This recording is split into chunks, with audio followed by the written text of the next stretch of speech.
Welcome back to the Detailing Bay. We've spent the last 18 episodes having a chat about all things detailing. Now we're going to talk you through those detailing jobs, step by step. Today we're looking at the 2-bucket method. First things first, Dave, what is the 2-bucket method? The 2-bucket method, as known as the safe wash, is, as an absolute basic, is you have 2 buckets, 2 grit guards, a good quality wash mitt or wash pad, and a good quality shampoo. Purpose for doing this is, if we start with the buckets, one has fresh water in it, one has your rinse water.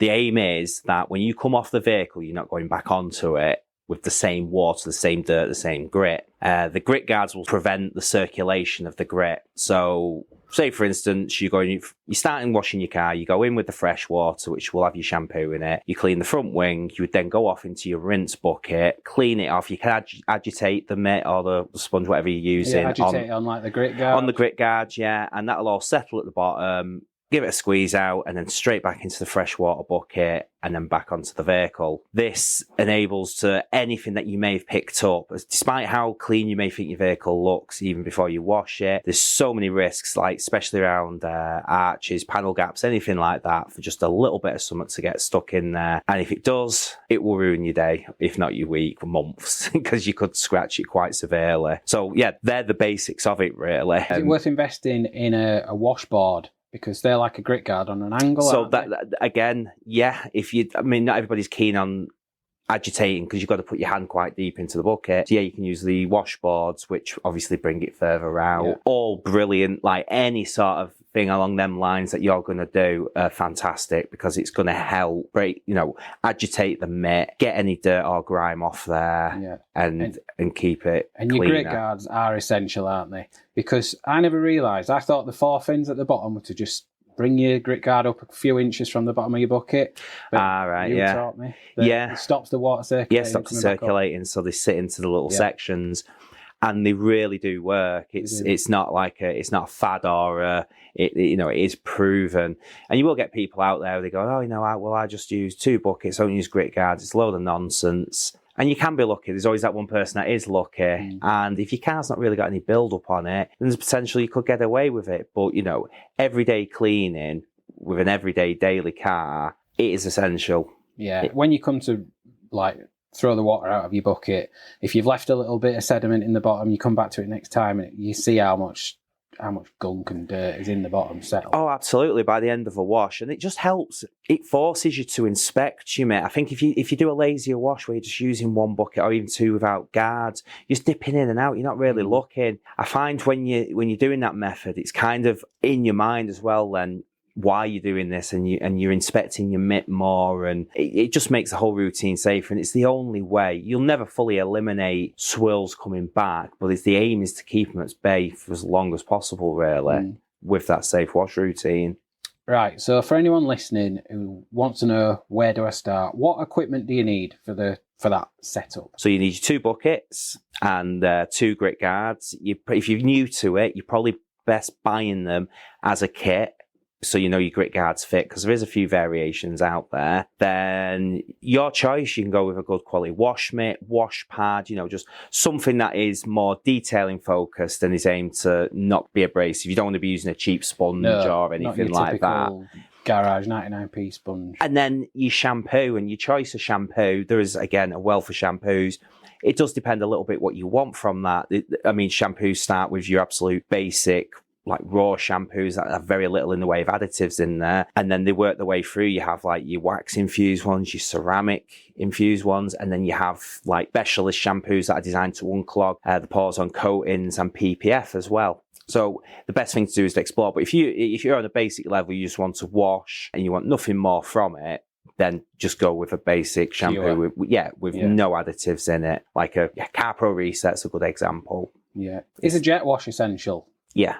I feel so, yeah. It depends how much. If it's a garage queen, it doesn't, you roll it out and you're just washing dirt off, dust. Then you could argue, pressure wash is probably a bit over the top at that point. But when it comes to, the majority of people, these cars are dailies, you need that pressure washing, not just for the, that extra little bit of power to help shift dirt, but for the pre-wash side of things as well, for using a snow foam, because as important as the 2 bucket method is, there are steps, before that you want to follow as well, which is the pre-wash stage. Yeah, well, that brings us on to, is it worth doing a pre-wash? I feel so. Even when they're not that, there's not that much of a build-up on there, I always think, why wouldn't you? If you can add an additional step to help minimise the risk, 100% do it. It's going to break down, again, dirt you may not have seen, especially on arches, panel gaps and so on, and any sort of splitters and diffusers, where it collects and you don't realise, which you could possibly pick up on your mitt. A pre-wash is a good opportunity to ensure that them areas are blasted out as well. But it just gives that time to break down that top layer of grime as well. So when you come to wash,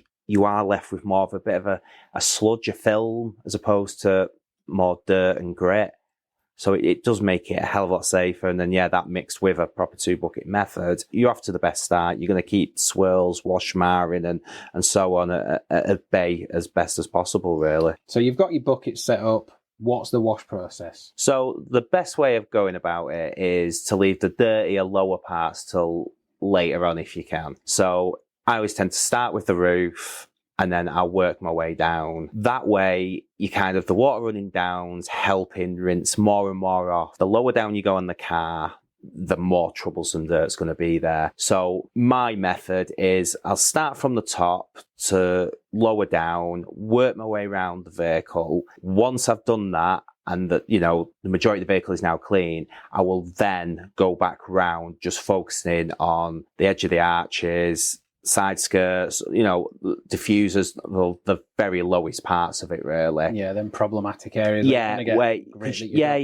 So my reasoning is that if you do pick up something, you're more aware because you're doing that bit. It's in your head. This is the point where you're probably going to pick something up. But because it's lower down as well, there's just less chance if you did cause some sort of issue, it's less noticeable as well. As imagine you do the entire door right down to the sill in one hit. You've picked something up you've not realised, and then you're starting back on the next section, and you're doing all your door, rear quarter, and you now put all these little scratches in as well. So start from the top and work your way down and do the very lowest part last. You can really posh it up. Some people do. Low parts you'll use a separate mitt for as well. It's kind of what I do. So I'll do roof and then work my way down, like you're saying. But then when it comes to body panels, like even the wheel arches, I'll leave maybe an inch, so I don't even touch that part of the arch. Then when I'm doing my lower surfaces, use a separate mitt, like a little wheel mitt.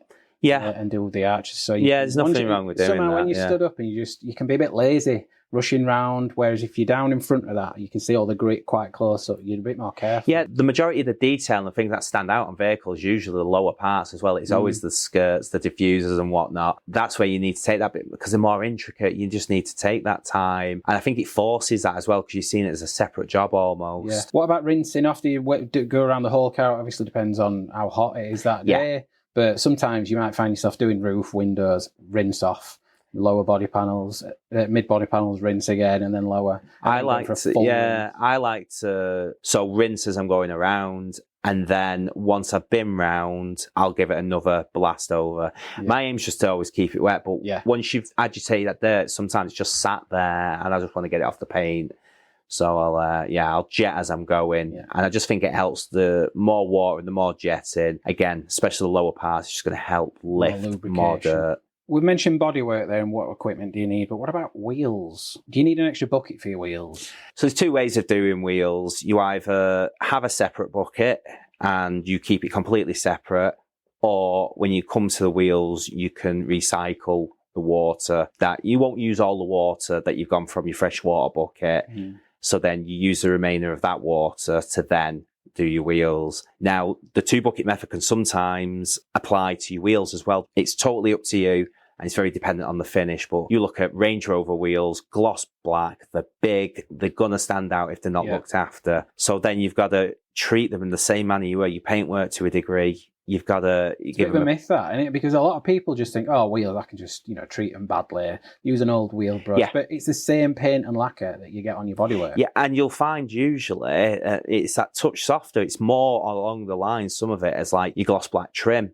Can be quite temperamental. So yeah, sometimes you want to be even more gentle around it. So the same process, a level of a pre-wash, albeit like a wheel cleaner based one, let that dwell, jet off, and then hopefully, you're left with more of a sludge rather than a grit, and then continue with your safe wash routine on your wheels as well. Without diving in too deep, when it comes to wheel cleaner, do you go? What makes you choose whether you go in acidic, pH neutral, maybe an Iron-X? You've got the more pH balanced ones, and you've got the acidic, and then you've got the alkalines. Now we all know alkalines and acidics can both be as destructive as each other. I tend to, if the wheels have not been properly maintained, I tend to find an acidic wheel cleaner more in favour than going towards an alkaline. Then if they are more maintained, or even once you've used like an acid-based cleaner and they're looking relatively clean, sometimes you can get like that bits of pitting and build up, and you use like a fallout-based cleaner just to deal with them other little bits. It's the dearer cleaner, so you want to kind of only use it where you need it, go around it and use that then. And hopefully, because, one deals with one,